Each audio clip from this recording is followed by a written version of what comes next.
Hello students, question number 10 from JEE Main 2023, 12th April, shift 1.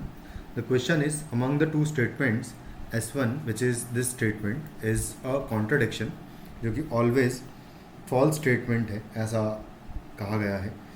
तो सबसे पहले तो S1 को ही अगर चेक करें तो S1 लिखा हुआ है यहाँ पर। देखो सबसे पहले इसकी अगर बात करो इस वाले पोर्शन की, तो this portion is Q and not Q। Q and not Q अगर है, एंड है बीच में, तो इनमें से एक स्टेटमेंट तो ऑलवेज फॉल्स होगा क्योंकि एक स्टेटमेंट है उसका नेगेशन है। तो एक तो इनमें से हमेशा फॉल्स होगा, एक अगर हमेशा फॉल्स होगा तो एंड स्टेटमेंट हमेशा फॉल्स होगा, तो दिस इज़ ऑलवेज फॉल्स। और अगर ये पूरा स्टेटमेंट ऑलवेज फॉल्स है और बीच में यहाँ पर एंड है, तो यानी कि ये स्टेटमेंट पूरा ही हमेशा फॉल्स होगा, यानी कि S1 स्टेटमेंट इज़ ट्रू। मतलब S1 में जो लिखा है कॉन्ट्रडिक्शन है, ये करेक्ट लिखा हुआ है। अब अगर S2 की बात करें तो S2 में यहाँ पर एक स्टेटमेंट ये है, दूसरा स्टेटमेंट यहाँ से यहाँ तक है और तीसरा स्टेटमेंट यहाँ से यहाँ तक है, और सारे स्टेटमेंट्स और कनेक्टर से कनेक्टेड है। अगर इनमें से कोई भी एक ट्रू हुआ हमेशा, तो पूरा स्टेटमेंट हमेशा ट्रू होगा। इसका मतलब ये है कि मैं बीच वाले स्टेटमेंट की अगर बात करूँ तो इसमें लिखा हुआ है नॉट P और Q एंड और P एंड नॉट Q, कुछ इस तरीके से है। तो यहाँ पर अगर देखा जाए तो बीच वाले स्टेटमेंट में अगर देखा जाए ध्यान से, तो लिखा हुआ है यहाँ पर P है,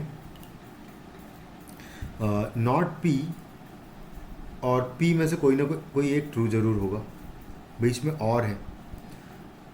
अगर नॉट P ट्रू नहीं हुआ, ये फॉल्स हुआ, तो यानी कि P ट्रू हो जाएगा, तो यानी कि ये ट्रू होगा। और अगर ये ट्रू नहीं होगा तो यानी कि इन दोनों को फॉल्स होना पड़ेगा। अगर ये दोनों फॉल्स होंगे यानी कि नॉट P फॉल्स होगा तो P ट्रू हो जाएगा, और अगर ये फॉल्स होगा तो ये ट्रू हो जाएगा। तो बेसिकली ये एक दूसरे के एकदम ऑपोजिट स्टेटमेंट लिखे हुए हैं, नेगेशन लिखा हुआ है बेसिकली अगर देखा जाए तो। एक स्टेटमेंट ये लिखा है अगर कि नॉट P और Q,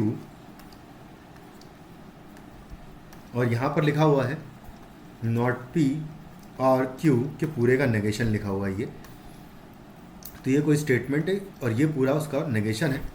तो ये स्टेटमेंट में से एक स्टेटमेंट हमेशा ट्रू होगा, कोई ना कोई एक, और बीच में और कनेक्टर है, तो this statement is always true.